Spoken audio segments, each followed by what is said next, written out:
Primeiro a gente tem que entender que, no caso do contribuinte individual, a gente vai ter uma diferenciação. Aqueles que prestam serviço para uma empresa, né, para uma pessoa jurídica, e aqueles que exercem as suas atividades sem ter essa vinculação a uma pessoa jurídica. Por quê? Quando o segurado presta serviço, a responsabilidade da contribuição é da pessoa jurídica. Ah, mas isso foi desde sempre? Não, tá? Isso passa a ser válido a partir de abril de 2003. Então, se tem essa prestação de serviço, é a pessoa jurídica que vai ser a responsável por fazer o pagamento dessas contribuições. Agora, se não for este caso, né? Se for contribuições que, por exemplo, um advogado autônomo vai ter que fazer suas contribuições para o INSS, né, para que isso vá contando como tempo, ter toda a questão da qualidade de segurado, ele vai ter que fazer as contribuições com base no valor que ele recebe, né? Claro, tudo isso tem que estar muito bem interligado, tá, gente? Porque se tem exercício de atividade, tem uma renda, né? E aí a gente sabe que existe a declaração de imposto de renda, onde é necessário declarar os valores. Então, assim, precisa ter uma relação entre aquilo que se está fazendo as contribuições e aquilo que está sendo declarado. Por isso que é muito comum, né, a gente ver segurados às vezes tendo algum tipo de complicação quando querem fazer um recolhimento em atraso, às vezes deixaram de fazer o pagamento em dia das contribuições, querem fazer o recolhimento e aí vão lá e fazem as contribuições tudo pelo teto. Ah, não, eu vou pagar tudo pelo teto porque eu quero aumentar, né? Quero que essas contribuições elas sejam altas e aumente ali o meu cálculo de média. Tem que se atentar com o que foi declarado na tua declaração de imposto de renda, porque essas informações elas têm que bater, né? Então, em que pese tenha essa margem, né? A contribuição entre o salário mínimo e o teto, vai ter que verificar se tem relação com aquilo que foi declarado anteriormente, né? Isso quando a gente está pensando no recolhimento em atraso. E no caso dos contribuintes individuais, né, sejam autônomos ou profissionais liberais, a gente vai ter 3 possibilidades de alíquota de contribuição. O que é a alíquota? É o percentual, né, sobre o valor de recebimento, o valor de ganho, de remuneração, que vai ser feita o pagamento efetivo da contribuição. Então, quais são essas alíquotas? Nós temos a alíquota de 20%, 11% e 5%. A alíquota de 20% é a alíquota do plano normal, tá? Então, as contribuições vão ser feitas se o segurado quiser, inclusive, que conte para todas as espécies de benefício e para, eventualmente, uma emissão de uma certidão de tempo de contribuição para averbar em outro regime, ele vai fazer suas contribuições com 20%. Agora, o contribuinte também tem a opção de fazer suas contribuições com uma alíquota de 11%, tá? No caso, esse contribuinte individual, para que ele possa fazer o pagamento dessas contribuições com 11%, ele não pode estar prestando serviço para a pessoa jurídica, tá? Então, ele tem lá o seu registro, tudo regularizado, vai poder pagar. Qual é a questão? Aqui a gente já não tem mais essa arbitrariedade com relação ao valor, né? Então, o valor da contribuição vai ser sobre um salário mínimo obrigatoriamente. Agora, em 2021, o salário mínimo é de R$ 1.100. Próximo ano a gente vai ter reajuste, né? Em breve já vai sair o índice do INPC para reajuste do salário mínimo e teto. E então a gente vai ter uma alteração.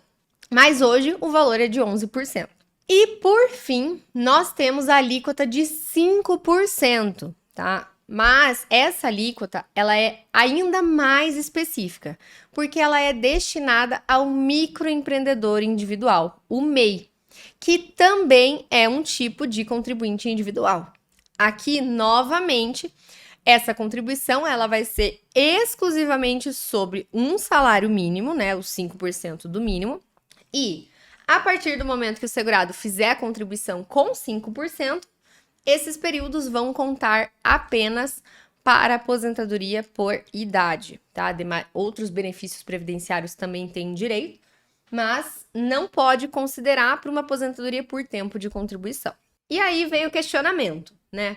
Então, quais são as regras de aposentadoria que os segurados autônomos e os profissionais liberais podem usufruir? Bem, na realidade, gente, são todas, tá? Todas as regras, eles são aptos. O que a gente só vai ter que verificar é com relação a essa alíquota de contribuição. Porque se em um determinado momento o segurado contribuiu com 20%, mas depois passou a ser um MEI e passou a contribuir com 5%, isso vai ter um impacto, porque essas contribuições de 5% só vão contar para sua aposentadoria por idade. Se ele quiser usar esse tempo para uma aposentadoria por tempo, ele tem que fazer a complementação dos 5 para os 20, né? Então ele paga essa diferença de 15%. E aí, quais são as regras, né? A gente tem aí 5 regras de aposentadoria, 6 na verdade, né? Porque a gente tem também a regra da aposentadoria especial de transição, que ela também é aplicada aos segurados autônomos, se eles exercerem atividade em condições que são prejudiciais à sua saúde. Então, primeiro, a gente tem regra da aposentadoria por idade, que vai exigir 15 anos de contribuição para o homem e para a mulher, e vai exigir 65 anos de idade para o homem e 61 anos de idade para a mulher, agora em 2021. E essa idade ela vai aumentando 6 meses a cada ano, até que em 2023 alcance 62, que é a idade mínima prevista na regra permanente da aposentadoria programada, que é a regra para quem se filiou ao INSS depois da data da reforma da Previdência. Nós temos também a possibilidade da aposentadoria por pontos.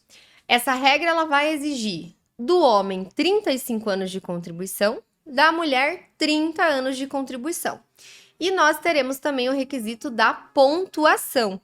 Então, como que funciona? Agora, em 2021, a pontuação exigida é de 88 para as mulheres e 98 para os homens. Só que essa pontuação, ela também vai subindo 1 ponto a cada ano. E aqui, esse aumento de pontuação é aplicado tanto para o homem quanto para a mulher, até que alcance 100 pontos, no caso da mulher, né? Vai alcançar 100 pontos. E no caso do homem, até que alcance 105 pontos. Essa é a regra. Temos também a aposentadoria por tempo de contribuição com idade mínima progressiva. Muitas pessoas confundem porque traz o termo por idade, mas é uma regra por tempo de contribuição. Justamente porque tem a exigência de 30 anos para a mulher e 35 para o homem. Nessa regra, o que a gente tem de requisito que é progressivo é justamente a idade, né? Então, a idade no caso da mulher agora em 2021 é de 57 anos, para o homem 62. E a cada ano, essa idade mínima vai subir 6 meses até que alcance 65 para o homem e 62 para as mulheres. Novamente, aqui a gente está falando das idades que estão previstas na aposentadoria da regra permanente. Temos também a aposentadoria com o pedágio de 50%. Também é exigido 30 anos da mulher e 35 do homem. Mas qual é a questão nessa regra, pessoal? É que ela não é aplicável a todos os segurados autônomos, né, e profissionais liberais. Ela vai ser limitada para aqueles que na data da reforma da Previdência, ou seja, lá em 13 de novembro de 2019, tinham pelo menos 33 anos de contribuição se homem e 28 anos de tempo de contribuição se mulher. Ou seja, precisava faltar no máximo 2 anos de contribuição para fechar o tempo mínimo exigido. Nessa regra, é a mais próxima que a gente tem da regra de aposentadoria por tempo de contribuição anterior à reforma. E vocês já vão entender o porquê. Outra regra que nós temos é a regra da aposentadoria com pedágio de 100%. Novamente, é uma aposentadoria por tempo de contribuição. Então, vai ser exigidos 30 anos da mulher e 35 do homem. Qual é a questão? É que nessa regra a gente tem também o requisito da idade, Para a mulher se exige 57 anos, para o homem 60 anos. E essa idade é fixa, a gente não tem um aumento ao longo dos anos. Mas o que acaba muitas vezes dificultando, né, que o segurado alcance essa regra é justamente o pedágio de 100%. Por quê? Diferente da regra do pedágio de 50%, essa regra é aplicável para todos que já estavam filiados ao regime de previdência social na data da reforma. Só que o segurado, ele vai ter que completar os 30 anos se mulher ou 35 se homem, e vai ter que completar mais o dobro, né? Então, o que acontece? Se na data da reforma uma mulher tinha 25 anos de contribuição e ela quer se aposentar pelo pedágio, então isso significa que faltavam 5 anos para ela fechar os 30 anos, que era o mínimo exigido.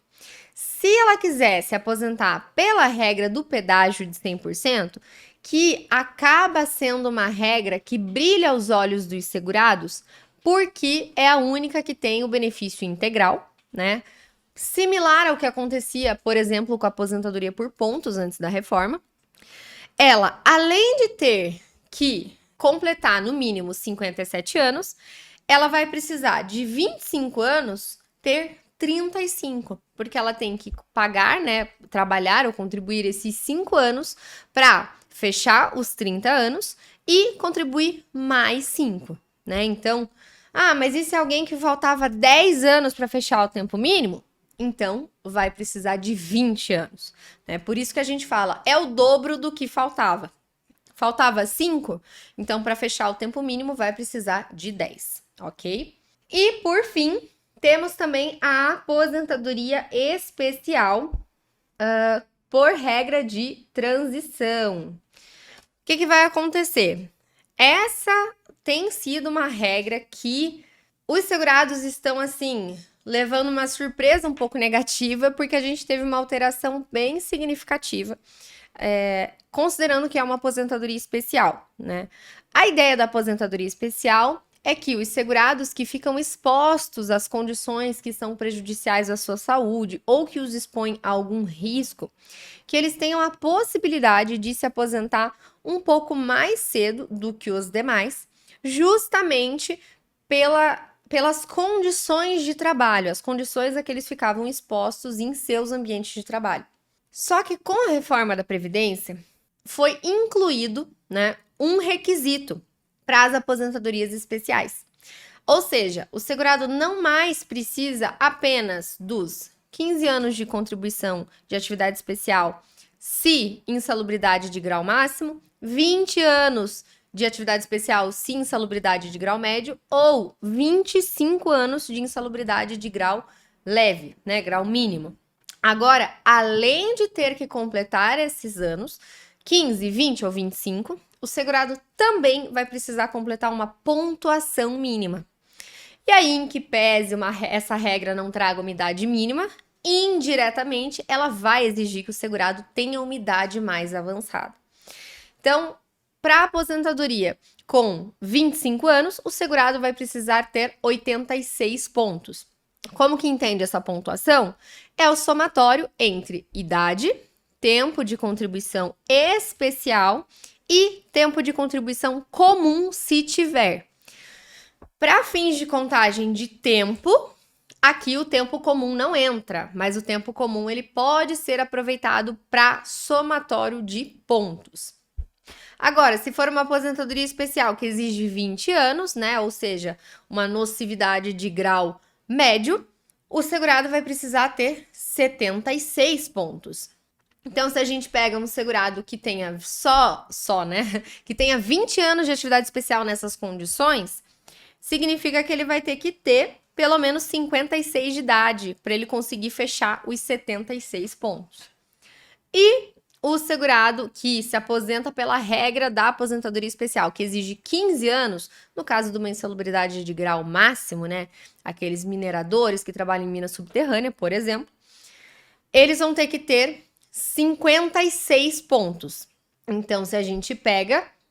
66, perdão. Então, se a gente pega um segurado que tem os 15 anos de contribuição e que ele precise alcançar esses 56, a hora que a gente diminui significa que ele vai precisar ter no mínimo 51 anos, né? O que, assim, é bastante para um segurado que exerceu a sua atividade exposto a essas condições que são extremamente nocivas à sua saúde, tá? O fato, novamente, gente, de ser um profissional liberal, ser um autônomo, não traz implicação em não poder se utilizar da aposentadoria especial. Lógico que, assim como aqui a gente fala que a responsabilidade, né, em quase todos os casos, pela contribuição é do profissional, a produção de provas para comprovar uma atividade especial também é desse profissional, tá? A gente já fez uma live aqui há poucos dias falando sobre o LTCAT, né, que é o Laudo Técnico de Condições Ambientais de Trabalho, sobre especificamente do laudo não, mas sobre a documentação para quando é um segurado autônomo, né, o que ele tem que fazer. Então vale a pena dar uma olhada.